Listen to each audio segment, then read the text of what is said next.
ভাবুন তো, যদি আপনার হাতে ২৫০ কোটি টাকার জ্যাকপট লেগে যায়, মানে এক বিশাল লটারি, এবং ঠিক তখনই যখন আপনার না আছে কোনো চাকরি, না কোনো টাকা, যার কারণে সবাই আপনাকে তাচ্ছিল্য করে, হেয় করে, আর আপনি খুবই কষ্টে আছেন। তাহলে ভাবুন তো, আপনার প্রতিক্রিয়া কী হবে? আপনার জীবন কিভাবে বদলে যাবে? আপনি কি করবেন? আপনি শুরু করবেন রকমারি স্টান্ট দেখাতে, কারণ হাতে এসেছে অনেক টাকা। এই সিনেমার হিরো তার এক জীবন্ত উদাহরণ। কিন্তু গুরুত্বপূর্ণ কথা হলো, আপনাদের অনুরোধ করব ভিডিওটি শেষ পর্যন্ত দেখুন এবং লাইক ও শেয়ার করতে ভুলবেন না। গল্পের শুরুতে আমরা দেখি আমাদের হিরো স্যাডিকে, যে একটি বিলাসবহুল নৌকায় ক্লিনার হিসাবে কাজ করে। পরে দেখা যায় গরিব স্যাডি একটি ট্রাভেল ভ্যানে ঘুমাচ্ছে। এই ভ্যানটাই তার একমাত্র সম্পত্তি। বন্ধুরা যখন তার বাড়ি ফেরার সময় হয় না, তখন এই ভ্যানটি সে বাড়ি হিসাবে ব্যবহার করে। সকালে এক পুলিশ অফিসার তাকে জাগিয়ে তোলে, বলে তুমি গাড়ি রাখছো নো পার্কিং জোনে। সে তাকে একটি পার্কিং অপরাধের বিল দেয় এবং বলে তোমার আইডি দেখাও। স্যাডি বলে ম্যাডাম আমার কোনো আইডি নেই। অফিসার বলে কোনো সমস্যা নেই, এটা নাও এবং আলাদা ১০০ ইউরোর জরিমানা দাও। এই বলে আরও একটি রসিদ কেটে দেয় এবং স্যাডি সেটাও নিয়ে তার রসিদের বান্ডিলে যোগ করে। কে জানে সে কত জায়গায় এমন পার্কিং অপরাধ করেছে আর রসিদ জমিয়েছে।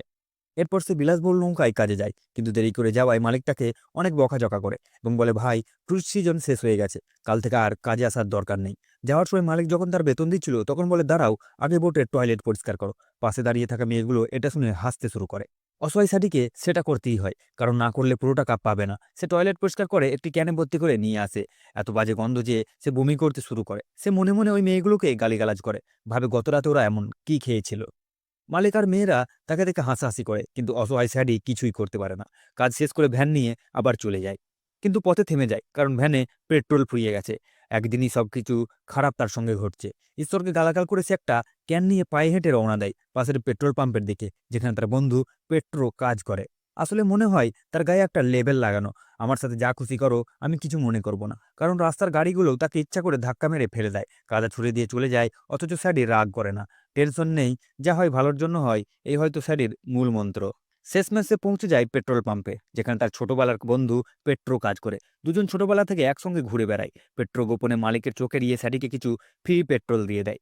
এইবারও সে পেট্রোল ক্যান ভরতে শুরু করে এবং বলে জানি না কবে তোমার কারণে ধরা পড়ে যাব, আর সেদিন আমার চাকরিটাও যাবে। স্যাডি বলে আমারটা তো আগেই গেছে বন্ধু। পেট্রো জিজ্ঞাসা করে তোমার জামায় এত কাদা কেন? তখন স্যাডি তাকে পুরো ঘটনাটা বলে। আর পেট্রো বলে তুই কি এই নোংরা জামা পরে যাবি? এই নে, এটা পরে নে। এ বলে সে তাকে পেট্রোল পাম্প কর্মচারীদের একটি শার্ট দিয়ে দেয়। এখন স্যাডি ভাই সাহেব সেটাও পড়ে যায় এক আইনজীবীর সঙ্গে দেখা করতে। সেখানে তার স্ত্রী ম্যাগিও থাকে। আসলে ম্যাগি ডিভোর্সের আবেদন করেছে, কারণ স্যাডি ওর সঙ্গে বিয়ে করেছে ২ বছর আগে। আর এই ২ বছর সে কোনো চাকরিতে ২ দিনের বেশি টিকে থাকতে পারেনি। গরিব মানুষটা না ম্যাগির কথা ভাবে না বাড়ির। অনেক দিন ধরে সে বাড়িতে যায় না, ভ্যানে গিয়ে ঘুমায়, কিছুতেই আর তার আগ্রহ নেই। সারাক্ষণ বন্ধুদের সঙ্গে ঘোরাঘুরি করে, এইসবই তার স্ত্রীর অভিযোগ। এই কারণে ম্যাগি ডিভোর্স চাইছে। যদিও তাদের ভালোবাসায় বিয়ে হয়েছিল, তবু স্যাডি ডিভোর্স চায় না। আইনজীবী বলে ডিভোর্সের সিদ্ধান্ত হতে ২-৩ মাস সময় লাগবে। এর মধ্যে তোমরা চাইলে মিল করে নেওয়ার চেষ্টা করতে পারো। তবে যদি তোমরা দুইজনেই দৃঢ়ভাবে ডিভোর্স চাও, তাহলে তোমাদের সম্পত্তি সমান ভাগে ভাগ করে নিতে হবে। এখন বন্ধুরা যেই বাড়িতে তারা থাকে সেটা ম্যাগির। স্যাডির শুধু সেই ট্রাভেল ভ্যানটাই আছে। স্যাডি বলে আমার ট্রাভেল ভ্যানই আমার জন্য যথেষ্ট। আমি ম্যাগির বাড়ির কোনো ভাগ চাই না। তুমি ম্যাগিও বলে তুমি চাইলে এই বাড়িতে থাকতে পারো, যতদিন না ভালো কোনো কাজ পাও। স্যাডি বলে ঠিক আছে, আর হ্যাঁ, আজ রাতে আমাদের কলেজ ব্যাচের রিইউনিয়ন পার্টি আছে, তুমিও এসো প্লিজ। তখন ম্যাগি বলে হ্যাঁ বেশ, তো আমি আমার কিছু বন্ধুদের সঙ্গে আসবো। এই বলে ম্যাগি চলে যায়। আর ম্যাগিকে যেতে দেখে স্যাডি খুব কষ্ট পায়, কারণ সে বুঝতে পারে ম্যাগিকে হারাতে চলেছে। তার মনেও চিন্তা আসে, ও এত তাড়াহুড়ো করে কোথায় যাচ্ছে? ও কি ঠিক আমাকে ঠকাচ্ছে, কারোর সঙ্গে ডেট করছে নাকি? এরকম প্রশ্ন তাকে ভাবিয়ে তোলে। যখন সে হেঁটে যাচ্ছে, তখন তার মন খারাপ দেখে লটারি দোকানের এক বুড়ি বলেন, বাবা ও আর ফিরে আসবে না, মিথ্যা আশা নিয়ে বসে থাকিস না, আমার কথা বিশ্বাস কর, একটা লটারির টিকিট কিনে নে, নিশ্চয়ই বড় অঙ্কের টাকা জিতবি। স্যাডি বলে আমার কপাল এমন না, আপনি আপনার স্বপ্ন অন্য কাউকে দেখান। সে চলে যেতে থাকে, তখন বুড়ি বলে বাবা এখন একটা বিশাল বাম্পার লটারি চলছে, যদি তোমার নাম আসে তাহলে তুমি দেখে নিও। স্ত্রী ফিরবে এই আশা থেকে সে না বলতে পারে না, কারণ সে যে কোনোভাবে ম্যাগিকে আবার পেতে চায়। তাই সে একটি লটারির টিকিট কিনে নিজের সিগারেটের প্যাকেটে রেখে দেয়। এরপর সে যায় রিইউনিয়নে, যেখানে তার বন্ধুরা মজা করছে। সাডি তাদের সঙ্গে কথা বলে। সেখানে তার দেখা হয় আবার এক বন্ধুর সঙ্গে, যার নাম মার্কাস। এরপর সে পেট্রোর সঙ্গে কথা বলে। আসলে স্যাডি, পেট্রো আর মার্কাস তিনজনই ছোটবেলার বন্ধু। তিনজনেরই জীবনে একরকম, কারণ কেউ এখনো জীবনে সেটেল হতে পারেনি। কেউ কাজ পায়, সেই কাজ করে কোনো রকম জীবন চালাচ্ছে, তখন স্যাডি দেখে তার স্ত্রী ম্যাগিও কারোর সঙ্গে হাসি ঠাট্টা করছে। আসলে বন্ধুরা, ম্যাগি আর স্যাডি কলেজে একসঙ্গে পড়তো। স্যাডির সন্দেহ হয় যে ম্যাগি হয়তো কারোর সঙ্গে প্রেম করছে। তাই সে যে লোকটিকে জিজ্ঞাসা করে, তোমার মুখটা যেন কোথাও দেখেছি। কোথাও দেখেছি বলো তো? মনে পড়ছে না। স্যাডি ভুলে যায় এটা তার ক্লাসের রিইউনিয়ন। তখন বানবি বলে, আরে তুই কোথায় দেখেছিস বলছিস? তোর ক্লাসেই তো দেখেছিস। আমি মারিও। তুই তো আমাকে একসময় কুমড়োর মতো দেখতে বলতিস। এখন দেখ আমি কত ফিট আর হ্যান্ডসাম হয়েছি। তারপর ম্যাগি এসে বলে, শোনো স্যাডি, মারিও আমাকে তার সুপারমার্কেটে একটা ভালো চাকরি দিয়েছে। ব্যাস এখানেই স্যাডির মনে একটু খচখচ করে ওঠে। মারিও আগে তার বন্ধু ছিল, আর এখন নিজের সুপারমার্কেটের মালিক। আর সে নিজে বসে আছে বেকার আর ব্যর্থ হয়ে। আর তার স্ত্রীও তাকে ছেড়ে চলে যাওয়ার মুখে। আমার কি হবে? এই ভাবনা ভাবতে ভাবতে স্যাডির ভীষণ রাগ হয়, কিন্তু কিছু করতে পারে না। ডিভোর্স তো হয়েই যাচ্ছে। স্যাডি দুঃখ নিয়ে বাড়ি ফিরে আসে। তার মনে হয় এই দুনিয়ায় টাকাই সব। যদি আমার কাছে টাকা থাকতো তাহলে আমার জীবন হতো সেটেলড। মারিওর তো আছে, তাই হয়তো ম্যাগিও আমায় ছেড়ে তার কাছে যেতে চাইছে। এই ভেবে সে সিগারেটের প্যাকেট থেকে শেষ সিগারেটটা বের করে ধরায়। সে খেয়ালই করে না প্যাকেটের ভেতরে লটারির টিকিট রাখা ছিল। আর সেটা সব প্যাকেটটা সে ডাস্টবিনে ফেলে ঘুমিয়ে পড়ে। পরের দিন সকালে ম্যাগি ঘর পরিষ্কার করে সব ময়লা একটি ব্যাগে ভরে ফেলে দেয়। আর বলে, তুমি যত তাড়াতাড়ি সম্ভব একটা চাকরি খুঁজে নাও। স্যাডি বলে, হ্যাঁ খুঁজে নেবো, কিন্তু গতকাল তো তোমার মারিওর সঙ্গে খুব মজা হয়েছে, তাই তো? কারণ ম্যাগি বুঝে গিয়েছিল যে স্যাডি তাকে সন্দেহ করছে, তাই ইচ্ছা করে তাকে জ্বালাতে বলে। হ্যাঁ অনেক মজা হয়েছে, কি বলবো তোমায়। দেখছো কেমন টাকা আছে তার, সে জীবনে সেটেল। যদি এমন একজন স্বামী পায় তাহলে জীবনই বদলে যাবে, আর না হলে তো তোমার মতো যে কিছুই করে না। এটা বলি সে চলে যায়। তবে বন্ধুরা, ম্যাগি ইচ্ছাকৃতভাবেই এভাবে বলছিল। এরপর স্যাডি কাজের জন্য দেরিতে ঘুম থেকে ওঠে আর বাথরুমে যায়। আজ সেই বাম্পার লটারি রেজাল্ট ঘোষণা হওয়ার কথা, তাই সবাই এফএম এ ফোন লাগিয়ে রেখেছে কে জিতবে জানার জন্য। স্যাডিও তার ফোনে এফএম চালিয়ে বাথরুমে যায়। ফোনটার অবস্থা একবারে স্যাডির জীবনের মতো ভাঙাচোরা। যখন বিজয়ী নম্বর ঘোষণা হয়, স্যাডি তৎক্ষণাৎ স্নান করে মনোযোগ দিয়ে শোনে আর ভাবে, এই তো আমার টিকিটের নম্বর। তারপর মনে পড়ে যায়, হে ভগবান, গতকাল আমি তো সেই সিগারেটের বাক্সটা ফেলে দিয়েছিলাম, আর ম্যাগি সব ময়লা বাইরে ফেলে দিয়েছে। সে দৌড়ে গিয়ে ডাস্টবিনের ড্রাম খুঁজতে থাকে। এক পর্যায়ে সে নিজেই ডাস্টবিনের ভেতরে ঢুকে যায়। এতটাই উত্তেজিত হয়ে পড়ে যে আশেপাশের মানুষ ভাবে যে সে পাগল হয়ে গেছে। কি করবে বুঝতে পারবে না। সে বারবার রেডিওতে শোনা নাম্বারটা বলতে থাকে যেন ভুলে না যায়। এভাবে অনেকক্ষণ ময়লার সাগরে ডুবে থাকার পর অবশেষে সে সেই সিগারেটের বাক্সটা খুঁজে পায়, আর টিকিটটা বের করে রেডিওতে শোনা নাম্বারের সঙ্গে মিলিয়ে দেখে প্রতিটি নম্বর মিলে যাচ্ছে। আর যখন স্যাডি শেষ সংখ্যাটি পৌঁছে যায়, সে চিৎকার করে ওঠে, হে ভগবান, আমি পাস করেছি। 250 কোটি, 250 কোটি এখন আমার। এই আনন্দে সে এক প্রকার পাগল প্রায় হয়ে যায়, আর আধা পরা পোশাকে চিৎকার করতে থাকে, আমি জিতেছি, আমি জিতেছি। তারপর সে মোবাইল নিয়ে সোজা ম্যাগিকে ফোন করে, কিন্তু তার ফোন বন্ধ পাওয়া যায়। তাই স্যাডি তাকে ভয়েস মেল পাঠিয়ে বলে, দেখো তোমার সঙ্গে খুব জরুরি কথা আছে, প্লিজ বলো তুমি কোথায় আছো।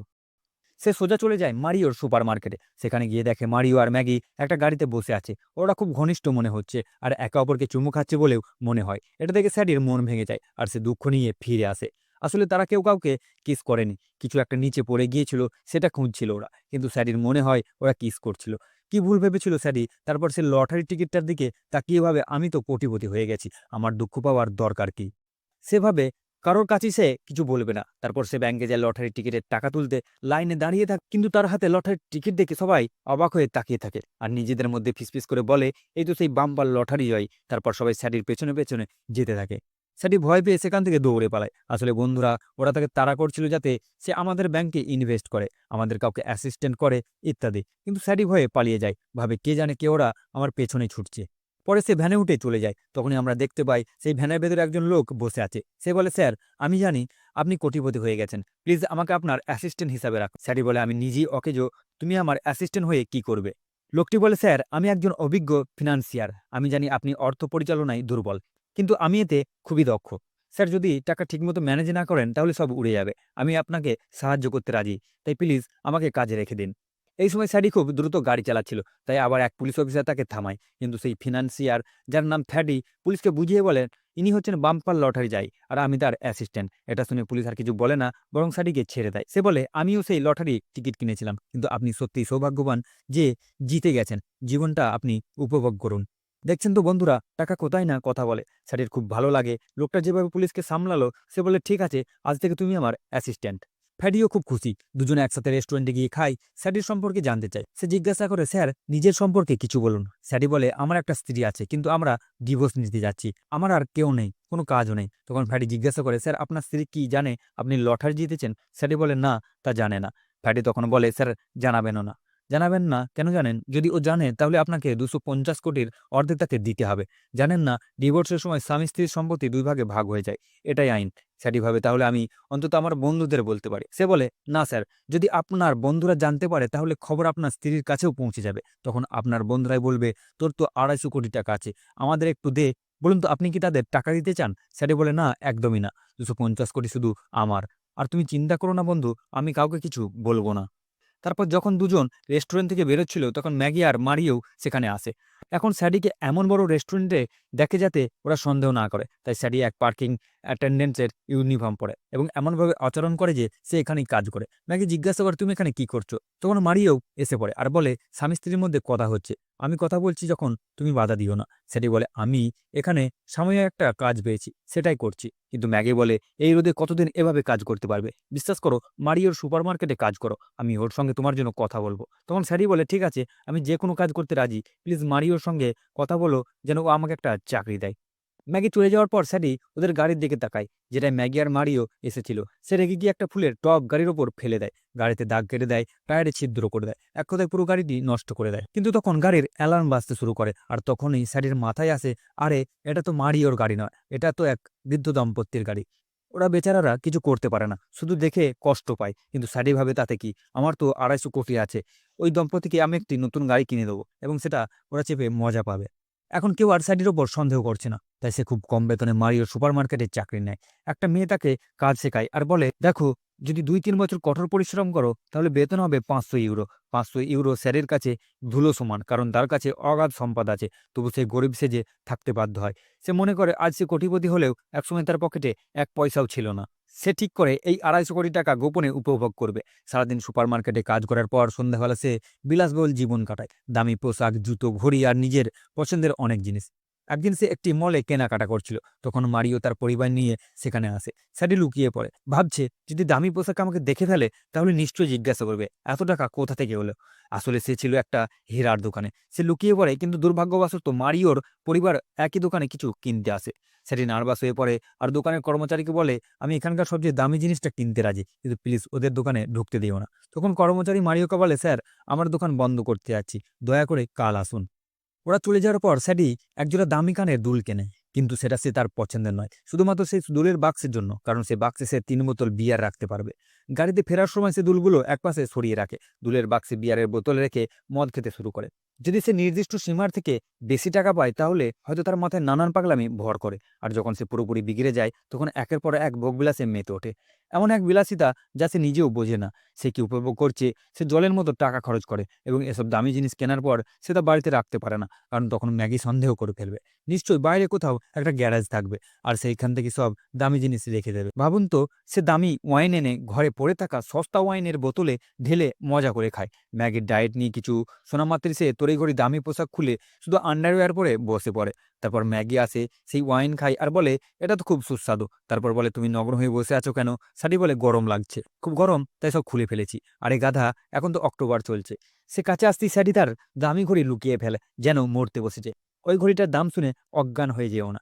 সেটার দাম ছিল ২০ লাখ টাকা। ম্যাগি তখন নিশ্চিত হয়ে যায় যে সে কিছু একটা লুকাচ্ছে। সে স্যাডির হাত ধরে ফেলে। তখন স্যাডি তাড়াতাড়ি ঘড়িটা বের করে সোফার ফাঁকে গুঁজে দেয় আর খালি হাতে দেখিয়ে দেয়। কিন্তু মেয়েদের একবার সন্দেহ হলে সেটা সহজে যায় না। ঠিক তেমনই ম্যাগির মনেও সন্দেহ বাসা বাঁধে। রাতে সে একটা দামি রেস্টুরেন্টে যায়, যদিও সে জানেই না সেখানে কি খাবার পাওয়া যায়। সে যায় আর মেনু থেকে সেসব জিনিসের নাম সে আগে কখনো শোনেনি এমন সব অর্ডার দিয়ে ফেলে। তারপর পাশের টেবিলের এক মেয়ে তার দিকে তাকায় আর স্যাডিও তার দিকে তাকাতে শুরু করে। ঠিক তখনই তার খাবার আসে। তাকে গোল বড়ির মতো কিছু থাকে, যেটা স্যাডি সরাসরি মুখ দিয়ে দেয়। আর তখনই ওয়েটার ছুটে এসে বলে, "স্যার, আপনি কি করছেন? এটা খাওয়ার জিনিস না, এটা একটা কম্প্রেসড তোয়ালে, তাতে পানি দিয়ে তোয়াল হয়ে যায়।" স্যাডি বলে, "এই দুনিয়ায় এমন কিছু জিনিসও হয়। যাই হোক, এত বড় রেস্টুরেন্টে এসে স্যাডির অপমান ভালোভাবেই হয়।" তারপর স্যাডি রাতে সেই বিলাসবহুল হোটেলে যায়, বাথটবে শুয়ে আরামে স্নান করে। পরের দিন রবিবার, সে বন্ধুদের সঙ্গে ঘুরতে যায় একদম নতুন গাড়ি নিয়ে। তারা যায় সমুদ্র সৈকতে সার্ফিং করতে। যদিও স্যাডি সার্ফিং শেখার পর্যায়ে, তখন তার বন্ধুরা বলতে থাকে যে কয়েকদিন আগে একজন লোক ২৫০ কোটি টাকা লটারি জিতেছে। কেউ তার নাম জানে না, কিন্তু কল্পনা করে তার জীবন কতটা আনন্দময় হয়ে উঠেছে। প্রতিদিন সে নিশ্চয়ই মজা করছে। আরেক বন্ধু বলে, "হ্যাঁ রে, নিশ্চয়ই খুব মজা করছে, কিন্তু আমি তাকে অভিশাপ দিই না। যদি সে জীবনে কিছু করতে না পারে, যদি কোথাও যাওয়ার না থাকে, তাহলে তো সে শেষ হয়ে যাবে।" তখন স্যাডি বলে, "আরে ভাই, এমন কথা বলিস না। জানি না সে হয়তো কত কষ্ট ছিল, হয়তো তার কাছে একটু টাকাও ছিল না, হতে পারে তার চাকরি ছিল ছিল না, হয়তো তার স্ত্রীও তাকে ছেড়ে চলে গেছে। এমন অবস্থায় যদি সে লটারি জিতে 250 কোটি টাকা পেয়ে থাকে, তাহলে তাকে এমন কথা বলিস না। ঠিক আছে, তুমি তো তাকে অনেক বড় উপকার করেছো। ব্যাপার কি? তুমি কি সেই ভাগ্যবান লোক না যে 250 কোটি টাকা লটারি জিতেছে আর এখন আমাদের চোখের আড়ালে সব মজা করছে? এই কথা শুনে সরে অবাক হয়ে যায়। এই গাধাগুলো বুঝে ফেলেছে। এরপর নিজেকে সামাল নিয়ে বলে, আমার ভাগ্য কোথায়? যদি সত্যি লটারি জিততাম তাহলে আজ কোথায় থাকতাম জানি না। আর তুই আমার বন্ধু, তোকে আগে নিয়ে যেতাম চূড়ার ওপরে। আর হ্যাঁ, আমি এই টকটকে গাড়িতে থাকতাম না। স্যাডিভাবে হয়তো এই জন্যই মেয়েরা তার পেছনে এত পাগল। স্যাডি ও তার বন্ধুরা সেখান থেকে বেরিয়ে পড়ে, কিন্তু রাস্তা জুড়ে তার বন্ধুরা মারিওর সার্ফিং দক্ষতা নিয়ে আলোচনা করে। এমনকি তারা স্যাডিকে ঠাট্টা করে বলে, দেখ ভাই, হয়তো এই জন্যই তোর বউ তোকে ছেড়ে চলে যাচ্ছে। কথাবার্তার মধ্যেই তারা গাড়ির গতি বাড়িয়ে দেয়। হঠাৎ আবার সেই একই মহিলা পুলিশ অফিসার তাদের থামায়। এইবার স্যাডি চাদর দিয়ে নিজেকে ঢেকে বসে, ভাবে সে যাকে চিনে ফেলে সবাই বলে দেবে যে সেই লটারি জেতা লোক। অফিসার তাদের ব্যাগ তল্লাশি করে এবং সেখানে মাদকদ্রব্য পায়। এরপর সে পিছনের সিটে চেক করছে, তখন সেখানে স্যাডি লুকিয়ে আছে। পুলিশ মনে করে হয়তো সে কোনো সন্ত্রাসবাদী। সে বন্দুক বের করে বলে, চুপচাপ বেরিয়ে এসো, না হলে গুলি করব। অবশেষে স্যাডি বেরিয়ে আসে আর তাকে দেখে পুলিশ অফিসার বলে, আপনি? স্যাডি বলে, হ্যাঁ, আমি শুধু বন্ধুদের সঙ্গে একটু মজা করছিলাম। তবে ভাগ্য ভালো সে লটারির কথা বলে না, শুধু বলে ঠিক আছে, সেটা মজা করুন, আর চলে যায়। বন্ধুরা তখন বলে, ওই মহিলা পুলিশ তোমাকে এত সম্মান দিল কেন? আমাদের তৎক্ষণাৎ ছেড়ে দিল কেন? ভাই ব্যাপার কি? স্যাডি বলে, ও তো আমাদের দূর সম্পর্কের আত্মীয়। এরপর স্যাডি আবার বাড়ি ফেরা বন্ধ করে দেয়। সেই তারকা হোটেলেই থাকতে শুরু করে। সকালে সে তৈরি হয়ে সুপার মার্কেটে যায়, তবে নিজের দামি স্যুট পরে নাই, বরং সেই স্যুটটা পরে মালিকে দিয়ে তার জামাকাপড় পরে যায়। দেরি করে পৌঁছানোর কারণে মারিও তাকে বকা দেয়। এতে স্যাডির খুব রাগ হয়। যদিও স্যাডির ইচ্ছা হয় পুরো সুপার মার্কেটটাই কিনে ফেলার, কিন্তু যদি নিজের সত্যিটা আড়াল করতে চায় তাহলে মারিওর কথা শুনতে হবে। তখন ম্যাগি স্যাডির পক্ষ নিয়ে মারিওকে বলে, এবার ওকে মাফ করে দিন, পরেরবার আর কখনো দেরি করবে না, আমি দায় নিচ্ছি। পরদিন স্যাডি একজন বিশেষ সার্ফিং প্রশিক্ষকের কাছে প্রশিক্ষণ নিতে শুরু করে, যাতে সে মারিওর সঙ্গে সার্ফিংয়ে টক্কর দিতে পারে। স্যাডি খুব তাড়াতাড়ি শিখে ফেলে এবং মারিওর সামনে আরও ভালো সার্ফিং দেখায়। মারিও হতবাক হয়ে তাকিয়ে থাকে যে স্যাডি তার থেকেও ভালো করছে। শুধু তাই নয়, স্যাডির বিদেশি ট্রেনারকে দেখেও মারিওর মন খারাপ হয়ে যায়। তবে এত দামি ট্রেনারকে রাখার টাকা স্যাডির এলো কোথা থেকে? এরপর স্যাডির বন্ধুরা তাকে ফোন করে বলে, আজ আমরা একটা বারে তোমাকে ট্রিট দেবো, দামি মদ খাবো। কিন্তু স্যাডি তা প্রত্যাখ্যান করে। বন্ধুরা অবাক হয়ে যায়, কারণ আগে স্যাডি ফ্রি মদের কথা শুনেই দৌড়ে যেত, আর এখন সে না করছে। নিশ্চয়ই কিছু একটা গোলমাল আছে। আসলে বাস্তবতা হলো স্যাডির এখন কেবল দামি মদই অভ্যাস হয়ে গেছে। অন্য মদ তার কাছে সস্তা লাগে, তাই সে আর সেগুলো খেতে চায় না। এরপর স্যাডি ভাই সে ফ্যাডির সঙ্গে যায়, সেই মালিকের সঙ্গে দেখা করতে, যার বোটে একসময় সে কাজ করতো। এবার সেই বিলাসবহুল বোট কিনতেই সে সেখানে গেছে। বোটের মালিক অবাক হয়ে যায়, সে কিভাবে আমার বোট কেনার টাকা জোগাড় করলো? এই ছেলেটাই তো একসময় আমার বোটের টয়লেট পরিষ্কার করতো। যাই হোক বন্ধুরা, সেই মালিক এখন টাকার খুব কষ্টে আছে, তাই বলে, আমি আমার বোট 5 লক্ষ ইউরোতে বিক্রি করব। এখন স্যাডি চাইলে অনেক বেশি দামে এই বোট কিনতে পারে, কিন্তু সে এই লোকটার কাছ থেকে প্রতিশোধ নিতে চায়, কারণ শুধু টয়লেট পরিষ্কার করানো নয়, এই লোকটা তার গার্লফ্রেন্ডের সামনেও তাকে অপমান করেছিল। তাই স্যাডি বলে, আমি 4 লক্ষ ইউরো দিতে রাজি, নিতে চাইলে নাও, না হলে আমি চলে যাচ্ছি। মালিক বাধ্য হয়ে বলে, ঠিক আছে, রাজি। তখন স্যাডি বলে, আমি চাই বোটের টয়লেট একদম ঝকঝকে পরিষ্কার থাকুক, ভালো করে পরিষ্কার করো। আর এই কথায় মালিক নিজেই টয়লেট পরিষ্কার করে, একটা ক্যানে ভরে আনে। এতে স্যাডির মনে অসাধারণ শান্তি আসে এবং এইভাবে বন্ধুরা সেই বিলাসবহুল বোটটি সে কিনে ফেলে। একদিন স্যাডি ও ফ্যাডি কিছু দামি জিনিসপত্র কিনে ফিরছিল, তখনই সামনেই তার বন্ধুরা চলে আসে। স্যাডি তড়িঘড়ি করে এক ডাস্টবিনের পেছনে লুকিয়ে পড়ে এবং ধরা পড়ার ভয়ে সব দামি জিনিস ডাস্টবিনই ফেলে দেয়। এরপরে খুব স্বাভাবিকভাবেই বেরিয়ে আসে। বন্ধুরা অবাক হয়, তোর হাবভাব একদম বদলে গেছে, এমন দামি স্যুট কিনলি কিভাবে? স্যাডি ভাই সাহেব তখন এক আজব গল্প ফাঁদে, আমি এক নতুন কোম্পানিতে চাকরি পেয়েছি, সেখানে এমন হাই ক্লাস স্যুট তৈরি করে। ওরা আমার মতো কিছু মানুষকে হায়ার করে, যাতে আমরা এই স্যুট পরে বাইরে যাই আর জানাই কোনটা আরামদায়ক আর কোনটা সমস্যা করে। বন্ধুরা ভাবে, এটা কেমন ছাগল রে ভাই? এতে তাদের সন্দেহ আরও পোক্ত হয়। সে স্যাডি নিশ্চয়ই কিছু না কিছু লুকাচ্ছে। যেসব দামি জিনিস সে ডাস্টবিনে ফেলে দিয়েছিল, সেগুলো কর্পোরেশনের লোকরা তুলে নিয়ে যায় আবর্জনার সঙ্গে। স্যাডি দৌড়ে গিয়ে থামাতে চায়, কিন্তু পারলে তার গোপন সত্যটা বেরিয়ে পড়বে, তাই সে চুপ করে থাকে। কোনোভাবে বন্ধুদের সঙ্গে সামলে স্যাডি বাড়ি ফিরে আসে। তখন দেখে ম্যাগির বাবা মা এসেছে। তারা এখানে জানে না যে ম্যাগি আর স্যাডি ডিভোর্স নিতে চলছে। তাই ম্যাগি অনুরোধ করে, প্লিজ ওদের সামনে এমন স্বাভাবিক থেকো যেন আমাদের কোনো সমস্যা নাই। এরপর সবাই রাতে খাবারের জন্য বসে। তখন ম্যাগি তার মা বাবাকে প্রচুর ওয়াইন পরিবেশন করে। এটা থেকে স্যাডির পেট জ্বলে যায়, কারণ ওই সস্তা বোতলে সে আসলে লক্ষাধিক টাকার দামি ওয়াইন ভরে রেখেছিল। ম্যাগির বাবা বলেন, প্রায় 10 বছর আগে আমি এমন ওয়াইন খেয়েছিলাম এক বিলাসবহুল হোটেলে, তারপরেই প্রথমবার কাচ্ছি। তারপর স্যারির হাত ঘড়ি দেখে বলেন, ও ছেলেটা তো চমৎকার ঘড়ি পড়েছে, এই ব্র্যান্ডের ঘড়ি তো বাজারে 50 লাখ টাকায় বিক্রি হয়। স্যারি বলে, না বাবা, আমি একটা প্ল্যাটফর্ম থেকে কিনেছি মাত্র 300 ইউরো, এটা ওই ব্র্যান্ডের ডুপ্লিকেট। বাবা বলেন, তাহলে আমার জন্য একটা এনে দাও, বলে 200 ইউরো হাতে ধরিয়ে দেন আর বলেন, বাকি 100 ইউরো তুমি দিও। সেটি মনের ভিতর বিরক্ত হয়ে যায়, এই বুড়ো আমায় 50 লাখ টাকার ঘড়ি ধরিয়ে 200 ইউরো দিয়ে দিল। মনে মনে এসব ভাবতে ভাবতে স্যাডির মাথা গরম হয়ে আছে। ঠিক তখনই তার ফোন বেজে ওঠে, কিন্তু সেই ফোনটা ধরে না। কারণ যদি সে ফোনটা পকেট থেকে বের করে তাহলে সবাই প্রশ্ন করবে এত দামি ফোন সে কোথা থেকে পেল। সবাই তার দিকে তাকিয়ে আছে, দেখে তাদের মনোযোগ ঘোরাতে সে বলে, আমি আর তোমার মেয়ে ডিভোর্স নিতে চলছি। ম্যাগি রেগে যায় এবং উঠে চলে যায়, কারণ সে আগে থেকেই বলেছিল এসব কথা বলা যাবে না। স্যাডিও সেখান থেকে উঠে সরাসরি সেই তারকা হোটেলে চলে যায় এবং সেখানে বসে মদ খেতে শুরু করে। তারপর আগের দিন যে মেয়েটা তার দিকে তাকিয়েছিল সে আবার তাকাতে থাকে। এবার স্যাডি ভাবে, যেহেতু ম্যাগিও ম্যারির সঙ্গে নতুন জীবন শুরু করার সিদ্ধান্ত নিয়েছে, আমি কেননা এই মেয়েটির সঙ্গে নতুন জীবন শুরু করি। সে গিয়ে মেয়েটির সঙ্গে কথা বলে। মেয়েটি স্যাডিকে নিজের কার্ড দেখিয়ে বলে, তুমি কেমন মেয়ে চাও বলো তো, আমি ব্যবস্থা করে দিতে পারি। তখন স্যাডি বুঝতে পারে সে আসলে একজন দালাল। সে পুরুষদের জন্য মহিলা স্কটের ব্যবস্থা করে। গরিব স্যাডির মনটা ভেঙে যায়। সেভাবে আমি তো এটা চাইনি এবং মন খারাপ করে বাড়ির দিকে হাঁটতে থাকে। এদিকে তার দুই বন্ধু একটা ছোট বারে বসে মদ খাচ্ছিল আর হাসছিল। তাদের দেখে স্যাডির খারাপ লাগে। সেভাবে আমি কি করলাম, এত টাকা একা রেখে আমি কি করছি, আমি এত অহংকারী হয়ে গেছি যে নিজের প্রিয় বন্ধুদেরও দূরে ঠেলে দিয়েছি। এরপর সে বাড়ি ফিরে আসে এবং অপরাধবোধ নিয়ে বসে পড়ে। সে ফ্যাডিকে ফোন করে বলে, আমার দুই বন্ধুর অ্যাকাউন্টে 10 লাখ ইউরো করে পাঠিয়ে দে, কিন্তু যেন তারা না জানে কে টাকা পাঠিয়েছে। স্যাটির ধারণা ছিল তারা টাকা পেয়ে বুঝে শুনে কোনো ভালো ব্যবসার আইডিয়া নিয়ে জীবন গুছিয়ে নেবে। কিন্তু সেই দুই গাধা কি করলো, তারা একটা বিলাসবহুল গাড়ি কিনে ফেললো। গাড়ি নিয়ে স্যাটির সামনে এসে বলে, দেখো ভাই কি গাড়ি কিনেছি। এক লোককে সঙ্গে করে নিয়ে আসে রাইডের জন্য। স্যাডিকেও আমন্ত্রণ জানায়। স্যাডির মাথা গরম হয়ে যায়।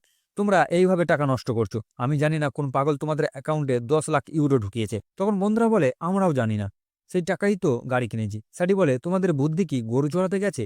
এত বড় অঙ্কের টাকা পেলে তোমরা ব্যবসা শুরু করতে পারতে। এক বন্ধু বলে, তুমি ঈর্ষান্বিত হচ্ছ। আরেকজন বলে, আরে ভাই, ও ঈর্ষা করছে কারণ আমাদের অ্যাকাউন্টে টাকা এসেছে, ওরা আসেনি। তারপর বন্ধুরা হাসতে হাসতে বলে, তুই তো ভিক্ষুকের চেয়েও গরিব, তোর কাছে এত টাকা আসবে কোথা থেকে? তখন স্যাডি রেগে গিয়ে বলে, তোরা গাধার বাচ্চা, আমি সেই বাম্পার লটারি জেতালো। মার্কাস বলে, ও পাগল হয়ে গেছে, ওর কথা শুনিস না। স্যাডি বলে, চুপ কর, আমি তোদের আর একটা গাড়ি কিনে দেবো, বিশ্বাস করে আমি 250 কোটি টাকার লটারি জিতেছি। তখন বন্ধুরা বিশ্বাস করে আর আনন্দে নাচতে শুরু করে। সবাই মিলে পার্টি করে, শহরের সবচেয়ে বড় পাবে যায়। দারুণ মজা করে। স্যাডি খুব খুশি হয়, কারণ সে তার টাকা বন্ধুদের সঙ্গে ভাগ করে নিচ্ছে। সবাই মিলে একসাথে আনন্দ করছে। তারপর একদিন যখন স্যাডি সুপারমার্কেটে কাজ করছিল, তখন তার শ্বশুর আসে হাতে সেই একই দামি ঘড়ি নিয়ে, যেটা স্যাডি সেদিন পড়েছিল। কেউ জানে না গরিব স্যাডি সেটা তার জন্য কিনে দিয়েছিল না নিজের ঘড়িটাই দিয়ে দিয়েছিল। এর ওপর শ্বশুরবাবু বলেন, বাবা, এই ঘড়িটা দেখার পর আমার কিছু বন্ধুও এমন ঘড়ি চেয়েছে, তারা সবাই টাকা দিয়েছে, এখন 1000 ইউরো আছে, দয়া করে এমন 4টি ঘড়ি কিনে দাও, বাকি টাকা আমাকে দিও না, যা ওঠানামা হয় তুমি ওটা রেখে দাও। স্যাডি ভাবে, আমি বুঝি জীবনের কোনো পাপের শাস্তি পাচ্ছি, 4টা ঘড়ি কিনতে কোটি টাকা লাগবে। এসব ভেবে সে অযোধ্যায়, বাবা এই ঘড়ির স্টক শেষ হয়ে গেছে। কিন্তু ম্যাগি বলে, বাবা এত আবদার করে বলছে, কোথা থেকে কিনে এনে দাও। শেষমেশ কিছু করার ছিল না, গরিব স্যাডি সেই 1000 ইউরো নিয়ে নেয়। বাবা চলে যাওয়ার পর মারিও আসে। সে কোনোভাবে স্যাডি আর ম্যাগিকে আলাদা করতে চায়, যাতে তার ম্যাগির সাথে পথ পরিষ্কার হয়। কিন্তু সমস্যা হলো ম্যাগির ওর প্রতি কোনো আগ্রহ নেই। বরং যখন স্যাডি তাকে বলে, এই মারিও একটা ধুরন্ধর প্রতারক, সে তোমার সুযোগ নিতে পারে, তখন ম্যাগি ইচ্ছা করে মারিওর পক্ষ নেয়, যাতে স্যাডি আরও জ্বলে। কিন্তু বাস্তবে ম্যাগি আর স্যাডির সঙ্গে আলাদা হতে চায় না, কারণ স্যাডি এখন সুপারমার্কেটে কাজ করছে, ভালোভাবে চলছে। সে তার এক বন্ধুকে বলে, আমার মনে হয় স্যাডির সঙ্গে ডিভোর্স না নেওয়াই ভালো, ও এখন আমার জন্য কাজ করছে, বেশ উন্নতি করেছে। তবে জানি না কখন ওর ভেতরে অগাছালো মানুষটা আবার যে করবে, আবার নষ্ট করবে, এটাতেই ভয় পায়। ঠিক তখনই সুপারমার্কেট থেকে একটা ফোন আসে। সে তৎক্ষণাৎ যায়, গিয়ে স্টাফদের জানায়, এই সুপারমার্কেট অনেকদিন ধরে লোকসানে চলছে, হয়তো কেউ কিনে নেবে, না হলে দোকান বন্ধ করে দিতে হবে। এমন খবর শুনে স্টাফদের মাথায় যেন বাজ পড়ে, মারিওর কি হবে যদি সে চাকরি হারায়। ম্যাগিও চিন্তায় পড়ে যায়, কারণ স্যাডি আর ম্যাগি এই সুপারমার্কেটের উপর নির্ভর করত। এখন যদি এটা বন্ধ হয়ে যায় তাহলে তারা কি করবে? কিন্তু সে বাকি স্টাফদের সাহস দেয়, দেখো মারিও খুব ভালো মানুষ, সে এই দোকান বন্ধ হতে দেবে না, চিন্তা করো না। তখন স্যাডি ম্যাগিকে বলে, যদি এই দোকান বন্ধ হয়ে যায় তাহলে হয়তো আমি আর তোমার সঙ্গে আর কখনো দেখা করতে পারবো না। 3 দিনের মধ্যে আমাদের ডিভোর্স হয়ে যাবে, তাই তার আগে আমি চাই তোমার সঙ্গে একটা ক্যান্ডেল লাইট ডিনারে যাই। ম্যাগিও রাজি হয়, জিজ্ঞাসা করে কোন রেস্তোরাঁয় যাবে। স্যাডি বলে, রেস্তোরাঁয় নাই, আমাদের বাসায়তেই করব, আমি সব ব্যবস্থা করব। এরপর ম্যাগির বাড়ি পৌঁছানোর আগেই সে সেই তারকা হোটেলের সব স্টাফদের টাকা দেয়, নিজের বাসাটা দারুণভাবে সাজিয়ে তোলে, নানা রকম রান্না করে রাখে। যখন ম্যাগির আসার সময় হয় সে সবার কাছে বলে, তোমার সবাই গ্যারেজে লুকিয়ে যাও। ম্যাগি বাড়িতে আসে, সবকিছু দেখে চোখ ছানা বড়া হয়ে যায়, জিজ্ঞাসা করে এত টাকা এলো কোথা থেকে? স্যাডি বলে, টাকার কথা বাদ দাও, শুধু বলো খাবার কেমন লাগছে। সে চোখ দেখে বলে, অসাধারণ। তারপর দুজন খোলাখুলি কথা বলতে শুরু করে। স্যাডি বলে, আমার ভুল ছিল, তোমার প্রতি যত্ন না নিয়ে, ঠিক পথে না থেকে আমি তোমার কষ্টের কারণ হয়েছিলাম, আমাকে ক্ষমা করো, আমি আর কখনো এমন ভুল করব না। না, আমরা দুজনই অন্য কোনো চাকরি খুঁজে নেব এবং এই বাড়িতেই সুখে থাকবো। তুমি কি এটাও ভাবছো? ম্যাগিও বিশ্বাস করতে শুরু করে যে স্যাডি এখন পুরোপুরি বদলে গেছে এবং একজন দায়িত্বশীল মানুষ হয়ে উঠেছে। দুজনের চোখেই তখন আনন্দের জল চলে আসে। তখন স্যারি তাকে সত্যিটা জানায় যে সে বাম্পার লটারি জিতেছে এবং এখন সে কোটিপতি। এই কথা শুনে ম্যাগি চমকে উঠে জিজ্ঞাসা করে, তুমি আগে বলনি কেন? স্যারে বলে, আমি ভাবতাম তুমিও মাইওর সঙ্গে সম্পর্ক আছো, তাই বলিনি। আমি ভয় পেয়েছিলাম যে তুমি আমাকে বলবে না। ম্যাগি রেগে গিয়ে বলে, ও তাই তুমি ভাবলে আমি যদি জানতে পারি তাহলে ডিভোর্সের সময় তোমার 250 কোটি অর্ধেকে আমি নিয়ে নেব, তাই তো? আর সেই টাকার জন্য আমি মারিওর সঙ্গে থাকবো, এমনটাই ভাবলে? এই জন্যই তুমি আমাকে কিছু বলনি। সে রেগে গিয়ে চলে যেতে শুরু করে। স্যাডি তাকে থামাতে যায়, কিন্তু তখন গ্যারেজ থেকে একটা আওয়াজ আছে। সে সেখানে গিয়ে দেখে সে যত দামি জিনিস কিনেছিল সব গ্যারেজে পড়ে আছে। আর সেই হোটেলের স্টাফরাও সেখানে। সব দেখে ম্যাগের রাগ আরো বেড়ে যায়। স্যাডি অনেক বুঝিয়ে বলার চেষ্টা করে, আমি তো এই ডিনারটার মাধ্যমে সবকিছু তোমাকে বলতে চেয়েছিলাম। দয়া করে আমাকে বোঝার চেষ্টা করো, ভুল সিদ্ধান্ত নিও না। তখন ম্যাগি বলে, আর দয়া করে আমাকে কখনো দেখো না। আমি তোমার সঙ্গে এই বাড়ি শেয়ার করেছিলাম। তুমি চাইলে আমি বাড়িটাও তোমাকে দিয়ে দিতাম, কিন্তু তোমার চিন্তা ভাবনা এত খারাপ। তুমি ভাবলে আমি টাকার লোভে তোমারই অংশ চাইবো। এই জন্যই আমাকে জানাওনি। 2 বছর একসঙ্গে থাকার পরেও তুমি আমাকে চিনতে পারলে না। এই কথাগুলি আমাকে ভেতর থেকে কষ্ট দিচ্ছে। এই বলে ম্যাগি চলে যায়। সেটি বুঝতে পারে না এখন সে কি করবে। সে তার বিলাসবহুল নৌকায় গিয়ে মদ খেতে খেতে শুয়ে পড়ে। খুবই কষ্ট থাকে। সে একটা সিদ্ধান্ত নেয় এবং ফ্যাডিকে বলে, আমার কাছে 250 কোটি ইউরো ছিল, তার অর্ধেক আমার স্ত্রীর প্রাপ্য। অনুগ্রহ করে ম্যাগের অ্যাকাউন্টে 125 কোটি ইউরো পাঠিয়ে দাও। ডিভোর্সের আগে যেন সে এই টাকা পায়। ফ্যাডি অবাক হয়ে বলে, স্যার দয়া করে ভেবে চিন্তে সিদ্ধান্ত নিন। স্যাডি বলে, আমি খুব স্পষ্টভাবে সিদ্ধান্ত নিয়েছি। আমি ওকে 125 কোটি দিয়ে দিচ্ছি এবং এই দেশ ছেড়ে চলে যাচ্ছি। আমি আর ম্যাগিকে কষ্ট দিতে চাই না। আমার বেতনটাও রেখে দাও। আমি আমার বন্ধুদের সঙ্গে একটা বড় অঙ্ক দিতে চাই। আমার জন্য সামান্য কিছু রাখবো, বাকি দিয়ে চলে যাব। অন্যদিকে ম্যাগি তার এক বন্ধুকে ডেকে বলে, স্যাডি কি করলো জানো? ঠিক তখনই তার ফোনে ব্যাংক অ্যাকাউন্টে একটা মেসেজ আসে। 125 কোটি ইউরো তার অ্যাকাউন্টে জমা হয়েছে। ম্যাগি কাঁপতে শুরু করে, কিছু বলতে পারে না। শুধু তাই নয়, স্যাডি ডিভোর্সের কাগজেও সই করে পাঠিয়ে দিয়েছে। ম্যাগি খুব কষ্ট পায়, কিন্তু তার বন্ধু বলে, তোমার স্বামী একটা প্রথম শ্রেণীর গাধা, তোমাকে এত টাকা দিয়ে ডিভোর্সও দিয়ে দিল। এখন তুমি ফুর্তি করতে পারো, তোমার ইচ্ছা মতো জীবন উপভোগ করতে পারো। কিন্তু ম্যাগি রেগে গিয়ে তার বন্ধুকে ধমক দেয়, আমার স্বামী গাধা নয়, বুঝেছো? সে আমাকে মন থেকে ভালোবাসে বলেই সবকিছু করেছে। তোমার কোনো অধিকার নেই তাকে গাধা বলার। ঠিক তখনই তার কাছে একটা ফোন আসে। কেউ একজন সেই সুপারমার্কেট কিনে ফেলেছে। ম্যাগি এটা শুনে খুব খুশি হয় এবং সোজা চলে আসে সুপারমার্কেটে। সেখানে সবাই খুব খুশি। ম্যাগি মারিওর কাছে জানতে চায় যে কে সুপারমার্কেট কিনেছে, কিন্তু মারির মুখ ঘুরিয়ে অন্যদিকে কথা বলতে থাকে। তার কথা শুনে ম্যাগিরও বুঝতে দেরি হয় না যে এই মুহূর্তে কেউ সুপারমার্কেটটি কিনেছে, কিন্তু এতদিন মারিও কর্মীদের ঠকিয়ে বলেছে যে সুপারমার্কেটটি লোকসানে চলছিল। সব জেনে ম্যাগি রেগে যায়। আমি ভেবেছিলাম তুমি একজন সৎ এবং ভালো মানুষ, কিন্তু তুমি তো একেবারে প্রতারক। আমাদের পরিশ্রম, ঘাম সব লুটে নিয়েছো। আমাদের সবাইকে অর্ধেক বেতনে কাজ করিয়েছো আর নিজে টাকা জমিয়েছো। মারিও বলে, এটাই তো ব্যবসা। ম্যাগি, আমি তোমাকে প্রথমে পেতে চেয়েছিলাম, পুরো বেতনও দিতে চেয়েছিলাম, কিন্তু জানতাম তুমি কখনো তোমার স্বামীকে ছাড়বেন না। তাই তোমার সঙ্গে আমি একই খেলা খেলেছি, যেটা অন্য স্টাফদের সঙ্গে খেলেছি। ঠিক তখনই ফ্রেডি আসে এবং ম্যাগিকে জানায়, এই সুপারমার্কেটটি কিনেছে কেউ আর নয়, তোমার স্বামী স্যাডি, তাও তোমার নামে কিনেছে। সে কাগজপত্র দেখায়। ম্যাগি স্তব্ধ হয়ে যায় এবং জিজ্ঞাসা করে, স্যাডি কোথায়? ফ্রেডি বলে, সে দেশ ছেড়ে চলে যাচ্ছে, এখন এয়ারপোর্টে আছে। ম্যাগি দৌড়ে গাড়ি আনতে যায়, কিন্তু সেখানে এক পুলিশ অফিসার গাড়িতে নো পার্কিং এর জন্য ফাইন দিচ্ছিল। ম্যাগি টেনশনে বলে, আমার স্বামী স্যাডি বাম্পার লটারি বিজয়ী। আমাদের মধ্যে একটা ছোট সমস্যা হয়েছে, সে দেশ ছাড়ছে। আমাকে ওকে থামাতেই হবে, না হলে আর ও কখনোই আমার কাছে ফিরে আসবে না। পুলিশ অফিসার বলে, যদি সত্যি হয় তাহলে গাড়ি নিয়ে যেও না, ট্রাফিকে আটকে যাবে। আমি তোমাকে আমার বাইকে নিয়ে চলি। ম্যাগিও বাইকের পেছনে বসে, কিন্তু টাইট স্কার্ট পরে থাকায় তাকে সেটা ছিঁড়ে বসতে হয়। পুলিশ অফিসার ঝড়ের মতো বাইক চালিয়ে ম্যাগিকে এয়ারপোর্টে পৌঁছে দেয়। ম্যাগি স্যাডিকে খুঁজে বেড়ায় এবং শেষে তাকে দেখে ফেলে। দৌড়ে যায় তার দিকে, সেভাবে জড়িয়ে ধরবে, কিন্তু তা না করে এক চড় মারে স্যাডের গালে। সে বলে, তুমি এটা কি করছো? এসব করে তুমি কি প্রমাণ করতে চাও? আমার নামে সব ছেড়ে তুমি কোথায় যাবে? তুমি ভাবো আমি টাকা পেলে খুশি হব? আমি চুপচাপ থাকবো আর তোমাকে চলে যেতে দেবো? তুমি একটা আস্ত গাধা। এভাবে সে চিৎকার করতেই স্যাডি হঠাৎ তাকে চুমু খায় আর ম্যাগিও খুশি তাকে জড়িয়ে ধরে। ঠিক 1 বছর পর দেখা যায় স্যাডি তার লটারি জেতার টাকায় বন্ধুদের সঙ্গে ভালো ব্যবসা শুরু করেছে এবং সেটা ভালো চলছে। পেট্রো এখনো সিঙ্গেল, কিন্তু সে একটা ইউটিউব চ্যানেল চালু করেছে। মনে হচ্ছে সে এখন সেলিব্রিটি হয়ে গেছে। যখন কোনো মেয়ে তার সঙ্গে সেলফি তুলতে চায়, সে চায় মেয়েটাও তার গার্লফ্রেন্ড হোক। সাথে পার্টি করছে। হঠাৎ জায়গাটা কাঁপতে শুরু করে, যেন ভূমিকম্প হচ্ছে। সবাই ভয় পায় আর পেছনে ফিরে দেখে মারিও সিঁড়ি দিয়ে নামছে। এই 1 বছর সে এত বেশি খেয়েছে যে কলেজের দিনের মারিওর মতো মোটা হয়ে গেছে। সবাইকে দেখে সে বলে, আমি ফিরে এসেছি বন্ধুরা। আর এইভাবেই সিনেমাটা শেষ হয়।